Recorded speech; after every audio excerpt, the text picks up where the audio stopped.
Today I'm going to be showing you different ways to blend oil pastels and some different techniques to create some different textures. So in your sketchbook, I will need you to create this diagram with these boxes with these different techniques. And each one I'm going to show you how to do little by little. First one I'm going to do is show you some different things that I'm going to be using. First, I'm going to look at something like a paper towel for blending. I can also use my fingers, I'll show you that. Working with the oil pastels, make sure that you're picking colors that mix well, and I also have some Q-tips or a blending stump. As I'm picking my colors, notice that there are a good variety of similar colors, but they're not quite the same.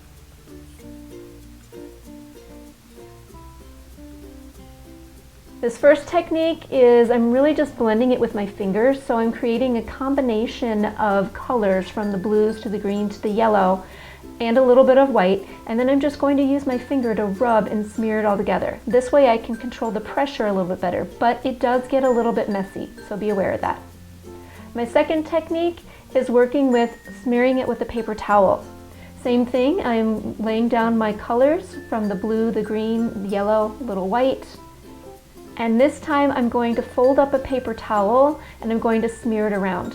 This technique is probably the most consistent and even, but it does get really messy on the paper towel as well. We will go through quite a bit of paper towel. My next technique is going to be working with just blending with the pastel itself directly on the paper. Kind of like color pencil, there's a lot of layering that is going to happen. So I start by laying down my general colors, and I just have to keep going over it again and again with layering the colors back and forth until I get the desired effect that I want. And by working this way, you'll notice that sometimes your pastels get kind of gunked up with the other colors. So just take a paper towel, clean them off, and you will have clean, brand new, almost like oil pastels. This next blending technique is using either a blending stump or a Q-tip. If you don't have a blending stump, that's fine. Q-tips are great, but you will go through quite a bit of them because they do really accept the oil pastel and get kind of messy. So you don't want to mix different colors with the same Q-tip. You'll have to kind of keep changing every time you do another color combination. So use a lot of Q-tips, but again, it's very effective at smoothing it out and blending. If you choose to use a blending stump, if you have one, the blending stump I really try to save for something that is more like detail work, like this little flower that I'm drawing. Make sure that it is just a little tiny detail piece of work. The Q-tip is a little bit more broad, the paper towels and your fingers, again, bigger areas, but the blending stump really should be used for some of those finer details. And again, you can clean off your blending stump with the paper towel. It won't be perfect, but it will be better. These next three techniques, I'm going to be showing you different ways to use the oil pastels to get different textures on the surface of the paper. I start by putting in my general colors that I want, blending them together as I wish, and then I'm going to layer on top of it with a darker color. So here I'm using a dark blue, not necessarily a black. You'll notice that it is a little transparent, and I'm going to take a sharp object like a paper clip and scratch into it, and this way I can get really good details like fur or texture. With the scumbling technique, it's really just working with itty bitty little tiny circles and swirls like that controlled scribble.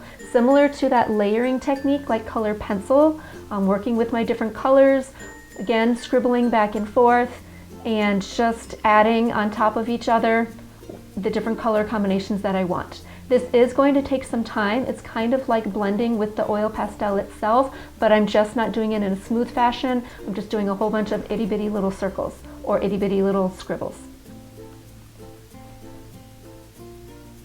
Stippling is the technique that by far takes the longest. It's a bunch of dots, lots and lots and lots of dots, and it takes quite a long time to get something filled in. Now I start with adding in my base layer, a lot of white paper in between, and then layering on top of it my next colors. So here I have a red, a pink, I will add that yellow in there, and again, this takes quite a long time and your hand will hurt after a while. One trick for the oil pastels and the stippling technique, if you kind of give the oil pastel a little twist, it will come off on the paper a little bit better and it will leave a little bit more.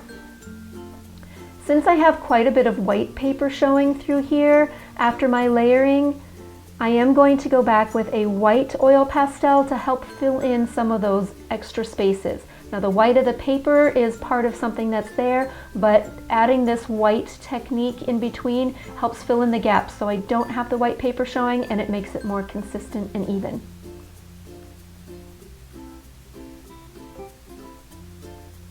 And of course we need to know how to do tints and shades, lighter and darker values. Each color has several different colors within it, but they're not all quite the same. So if I want to make something that is lighter or darker of the same actual color, then I need to either add white or I need to add some colors to make it dark. Now with the shading, I can add black, don't add too much, it's very strong. I can also add the complementary color and blend that in to make a darker value, or I can add a brown to make a darker value as well. All of these are ways to make shades with your oil pastels. Now I want you to recreate this in your sketchbook and make sure that you take your photo of it and upload it to your Google Classroom for your assignment. Enjoy!